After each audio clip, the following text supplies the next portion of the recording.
আসসালামু আলাইকুম। কি অবস্থা সবার? কেমন আছেন সবাই? এই যে দোনো ভাই বোনকে রেডি করাতে না করাতে একজন চেয়ার নিয়ে ধাক্কাধাক্কি করছে, আর একজন বসে বসে এখানে টিস্যু খাচ্ছে, এই অবস্থা। তো বের হয়ে গেলাম। আসলে বড় বোন থাকা জীবনে অনেক বড় একটা ব্লেসিং মনে করি সেটা, কারণ তারও দুলাভাই একটা পাওয়া যায়। আর দুলাভাই পাওয়া মানে তো যখন তখন যে কোনো বাহানা যে কোনো কিছুই খাটে, তাই না?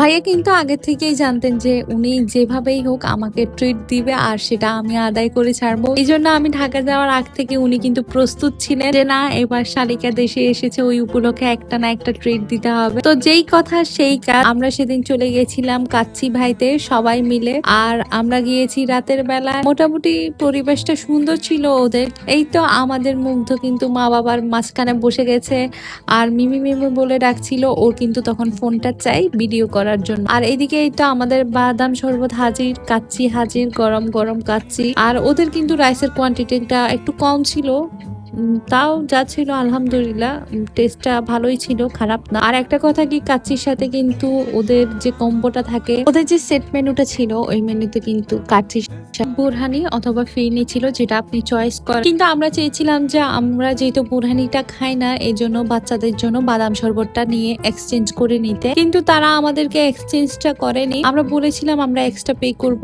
যত টাকা লাগুক সমস্যা নেই, কিন্তু তারা আমাদেরকে বুরহানি দিয়েছে কিন্তু আমাদের বাদাম শরবতটা দেয়নি। এই জিনিসটা আমার কাছে অনেক খারাপ মনে হয়েছে, কারণ একটা কাস্টমার একটা জিনিস এক্সচেঞ্জ চাইলে অবশ্যই আপনারা ওটা একটু এক্সচেঞ্জ চাইলে করে দিতে পারেন, যেটা আমরা এক্সট্রা পে করার জন্য প্রস্তুত ছিল। যাই হোক, এই জিনিসটা আমাদের সবারই একটু খারাপ লেগেছে।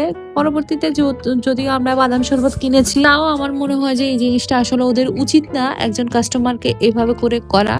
আর এদিকে আমাদের মুগ্ধ কিন্তু অলরেডি কাচ্চি শরবত লঞ্চ করে ফেলেছে। সবাই কিন্তু টেস্ট করবেন কাচ্চি শরবতটা। এখন যাওয়ার জন্য প্রস্তুতি নিচ্ছিলাম। আমাদের বেবিরা এখানে একটু খেলাধুলা করছিল আর ওদের পরিবেশটা মোটামুটি ভালোই ছিল। তো আজকের ভিডিও এই পর্যন্ত। সবাই সুস্থ থাকবেন, ভালো থাকবেন। আমার ভিডিওগুলো বেশি বেশি করে লাইক, কমেন্ট এন্ড শেয়ার করবেন। আল্লাহ হাফেজ।